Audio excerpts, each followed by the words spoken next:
Okay, we're gonna be in Exodus chapter 17, 18, 19 ish, and we'll keep on going. So, yeah, let's read the Bible.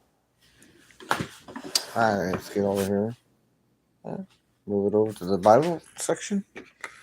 Yeah, I know this is a late podcast, but yeah, I was doing something and I accomplished the goal. Now I'm moving on to something else. Alright. Then all the congregation of the children of Israel set out their journey from the wilderness of Sin, according to the commandment of the Lord, and camped at Rephaim. But there was no water for the people to drink. Therefore the people contended with Moses and said, "Give us water that we may drink."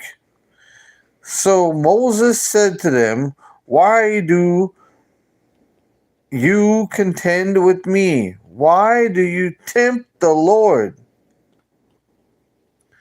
And the people thirsted for water, and the people complained against the Lord.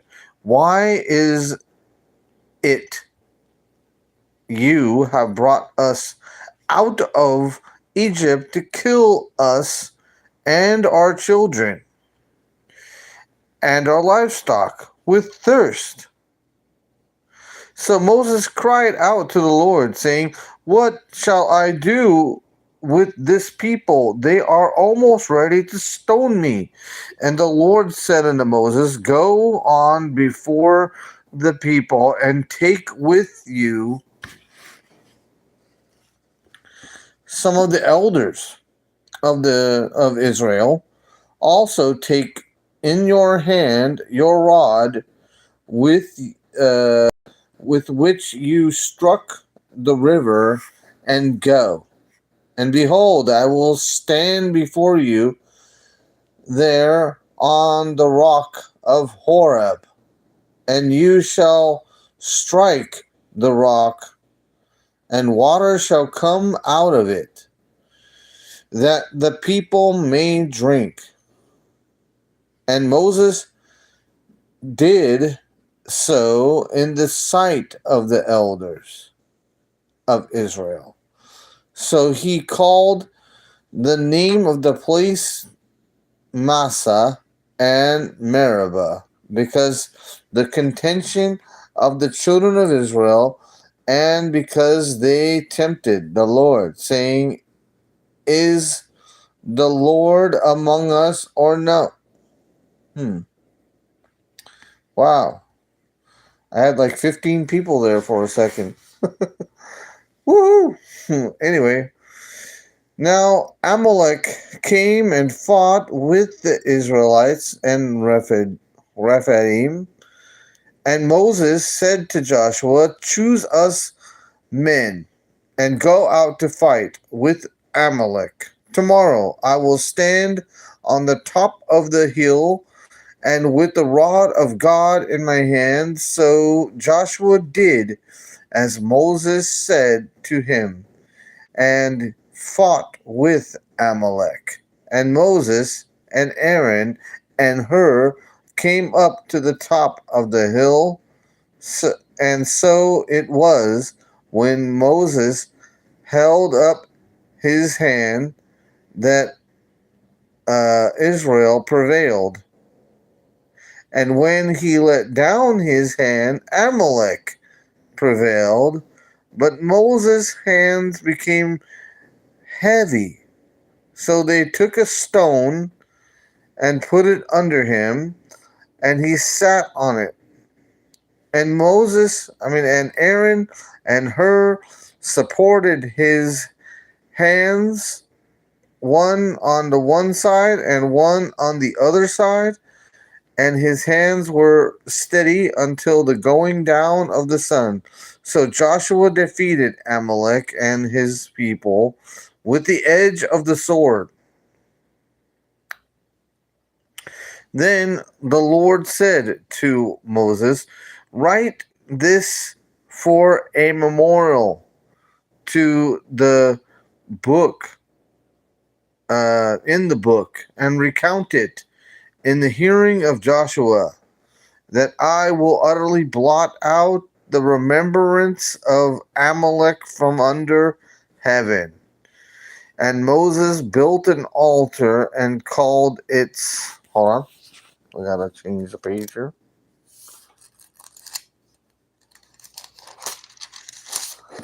Okay. And changed its name. The Lord is my banner. I forgot the name in Hebrew now. Jehovah Tiskanu, I think. Anyway, for hi, how you doing? TOKP K7P. How you doing? I'm glad you joined the stream, man. I hope you like it.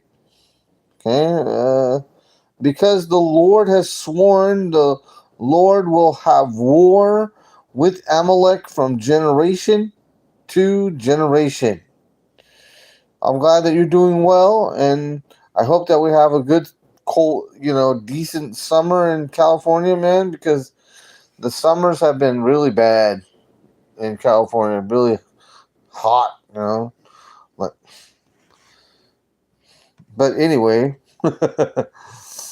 uh, and Jethro, the priest of Midian. How you doing, Zero? How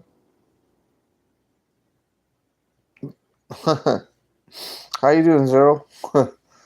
And Jethro and the priest of Midian, Moses' father-in-law, heard all that God had done for Moses and for Israel and his people, that the Lord brought Israel out of Egypt. Then Jethro, Moses' father-in-law, took Zipporah, Moses' wife, after he had sent her back with her 2 sons, of whom the name of the one was Gershom, for he said, "I have been a stranger in a foreign land." Oh, no, I'm not famous, man. I don't even plan to be famous. Yeah, I'm just a regular dude. Yeah, I um normally would teach Sunday school, but our Sunday school is like empty. There's not the kiddos are not kiddos anymore. They grew up. So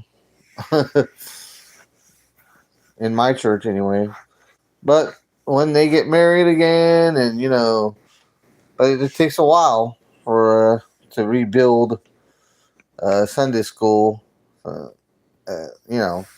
unless you go to a different church, then it would be easy. Which I haven't done that. Okay, so where were we? Verse 4, something like that? Okay. And the name of the other was Eleazar. He said, "The God of my father, for my help, and deliver me from the sword of Pharaoh." And Jethro, Moses' father-in-law, came to his sons and his wife to Moses in the wilderness, where he was encamped, because they probably were nearby. They weren't that far away for Jethro to go. I don't think he went hundreds and thousands of miles to come visit. And anyway, now he had said to Moses, "I, your father-in-law Jethro, am coming to you with your wife and her 2 sons with her." So Moses went out to meet his father-in-law, bowed down and kissed him. and they asked each other about their welfare, I mean, their well being. And they went into a tent, right? They went into the tent, and Moses told his. Oh, yeah. Hold on, this thing glitches. I gotta fix it. Okay, hold on. And Moses told his father in law all that the Lord had done to Pharaoh and to the Egyptians for Israel's sake, and all the hardships had come upon them on the way, and how the Lord had delivered them.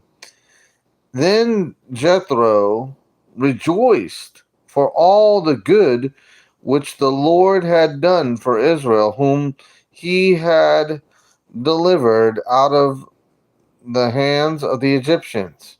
And Jethro said, Blessed be the Lord, who has delivered you out of the hand of the Egyptians, and out of the hand of Pharaoh, who has delivered uh, the people from under the hand of the Egyptians. Now, I know that the Lord is greater than all the gods, the very thing, for in the very thing in which they have proudly, he was above them.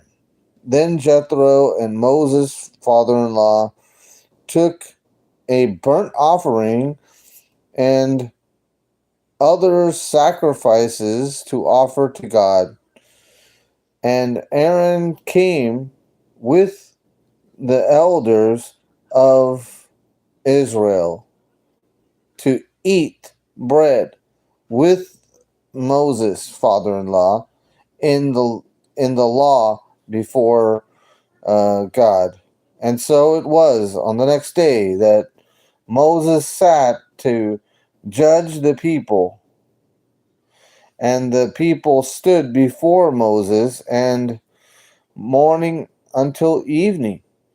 So when Moses' father-in-law saw all that he did for the people, and he said, What is this thing that you are doing for the people? Why do you alone sit, and all the people stand before you from morning until evening? But Moses said to his father-in-law, Because the people come to me to inquire of God. When they have a difficulty, they come to eat with me, and when they have a difficulty, they come to me, and I judge between one and another, and I make known the statutes of God and his laws. So Moses' father-in-law said to him, The thing that you do is not good. Both you and these people who are with you will surely wear yourselves out, for this thing is too much for you. You are not able to perform it by yourself. Listen now to my voice. I will give you counsel, and God will be with you. Stand before God for this people, so that you may bring the difficulties to God, and you shall teach them the statutes and laws, and show them the way in which they must walk, and the work they must do. Moreover, you shall select from all the people able men, such as fear God, men of truth, hating covetousness, and place such over. Um, let's continue over here. And place such over them to be rulers of thousands, rulers of hundreds, rulers of fifties, and rulers of tens. Then let judge the people at times. Then it will be that every great matter they shall bring to you, but every small matter they themselves shall judge. So it will be easier for you, for you, for they will bear the burdens with you. Okay, verse 23. If you do this thing and God so commands you, then you will be able to endure, and all this people will also go to their place in peace. So Moses heeded the voice of his father in law and did all that he had said. And Moses chose able men out of all Israel and made them heads over the people, rulers of thousands and rulers of tens, rulers of thousands, rulers of hundreds, rulers of fifties, and rulers of tens. So they judged the people at all times, the hard cases they brought to Moses. But they judged every small case themselves. That means they didn't need Judge Judy for every single case. Just the more important ones. Not just kidding, not Judge Judy. Oh, hold on. There's more information here. Uh, yeah, I'm still here. I'm sorry I was reading the Bible here. Uh, where is everyone? I'm the only one who didn't didn't leave. Oh man, I'm still here. Okay, we're almost done though. Just give me like 2 seconds. Then Moses let his father-in-law depart, and he went his way in to his own land in peace. Okay, man. Thank you for sticking with me and giving me a thumbs up, man. So next time we'll read chapter 19. Yeah, just let's take our time with the Bible. Yeah, I know it's only one chapter, but it took a while just to even read one chapter. I know because I'm slow. All right, so God bless you. Thank you for staying in there. And, maybe you want to be a subscriber, you could. Um, I'm glad to have you as a subscriber if you want it to be. If you're already a subscriber, that's awesome. So I'm done, actually. So thank you so much for hanging in there. Yeah, I know it's late. Over here it is late. So, yeah, I didn't want to make a long one. So tomorrow I'll probably do it again. Hopefully tomorrow, yeah. Thank you for hanging in there, and God bless you. May God bless you throughout this week and give you the purpose that you need and a peace in your heart. Thank you, Jesus, for all that you have done for us. Lord, help us to have a thankful spirit, right, and a giving spirit for others. All right, see you again.